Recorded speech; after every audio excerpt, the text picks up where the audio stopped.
नमस्कार मैत्रिणींनो. सकाळची सुरुवात झाली ती आईने केलेल्या देवपूजेपासून. आईची देवपूजा झाली आणि त्याच्यानंतर आईने घातला कुरडईचा घाट. तिची सकाळ पण इतक्या लवकर होते ना, खूप लवकर सकाळ होते. म्हणजे तिला जर सकाळी ना असं सुई जरी पडली किंवा पिन जरी पडली ना तरी तिला जाग येते. इतकी तिची झोप हलकी आहे, म्हणजे लगेच जाग येते तिला. असं पावलांचा आवाज झाला किंवा काही. आणि ज्यावेळेस तर असं काहीतरी कुरडई बनवायची आहे, पापडं बनवायचं आहे, तर मग तेव्हा तर विचारूच नका. आणि नाश्त्याला तिनेच केले होते पोहे. कुरडया वगैरे झाल्यानंतर इथे आम्ही मस्त नाश्ता वगैरे करून घेतला होता. आणि नाश्ता करूनसुद्धा माझी आई काही शांत बसणार नव्हती. तिने जे नागलीचं पीठ दळून आणलेलं होतं ना, तर ती गाळत बसली. म्हणजे तिला आहे ना अजिबात आराम आवडत नाही. आराम करायचा आहे बाबा असं कधीच होत नाही. ती कधीच म्हणत नाही की मला आराम करायचा आहे, मी थकली आहे किंवा काहीच नाही. त्याच्यामुळे तिची कंटिन्यू कामं काही ना काही चालूच असतात. त्याच्यामुळे तिने आता इथे घेतले नागलीचं पीठ. ती गाळून घेणारे व्यवस्थित. आम्हाला करायचे याचे पापड तर नाही करायचे, आम्हाला फक्त खाण्यापुरता पाहिजे होतं हे पीठ. आम्ही फक्त खाण्यापुरता केलं आहे. त्याच्यामुळे आम्ही याचे पापड करणार आहे असं तर मी काही म्हणणार नाही आहे, कारण पापड खरं म्हणजे करायचेच नाही आहे. आता खायला तुम्ही नागली दळून आणता का की फक्त पापडांसाठी, हे कमेंट करून नक्की सांगा. आम्ही फक्त खायला दळून आणलेली आहे. आणि मग त्याच्यानंतर स्वयंपाक केला मी. स्वयंपाक म्हणजे मी कढी भात असं काहीतरी बनवलं. पण आईचं आहे ना, तरी पण त्याच्यामध्ये शांतता नाही. म्हणजे मी स्वयंपाक करते असं असलं तरी तिचं ज्यावेळेस नागलीचं पीठ गाळून झालं तर तिने इथे केली कोशिंबीर, चटणी आणि पोळ्या ज्या बाकी होत्या ना तेही तिनेच केलं. म्हणजे इथे तिला काही सांगायची गरज कधी पडतच नाही.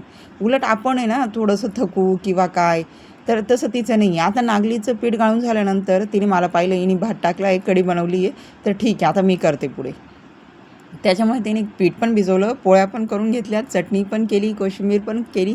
म्हणजे तिचं इतकं फास्ट असतं ना काम. तुमची आई करते का असंच मध्येच की बाबा नाही तू कर पण मला पण करू दे, असं होतं का? आता आपण अशी नाही आहेत की आईला आराम कर.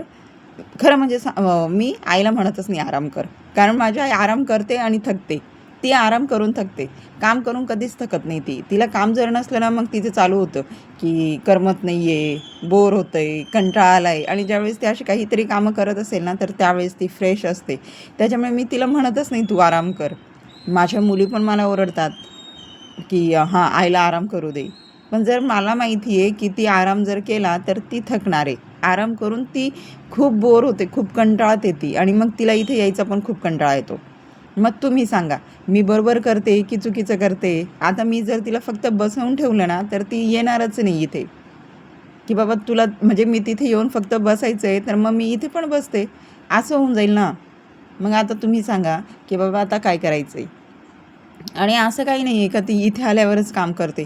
ती तिच्या घरीसुद्धा कंटिन्यू काम करत असते. ती कोणाकडेही गेली तरी काम करणारच. ती बिना कामाची बसतच नाही. आता याच्यामध्ये मी चुकते का? हे तुम्ही मला नक्की सांगा. तुमची आई करते का अशी? का तुमच्या आईला पण असं काम करायला खूप आवडतं? कारण आधीच्या बायकांना खरोखरच आवडतं. आपण तर आजकालच्या आपण लगेच थकतो. आता तुम्ही थकता की नाही थकत ते मी तर नाही सांगू शकत, पण मी खूप लवकर थकते. मी काम करून खूप थकते. मी थोडंसं उन्हात गेली तरी थकते. तुम्ही सांगा मला कमेंट करू नक्की.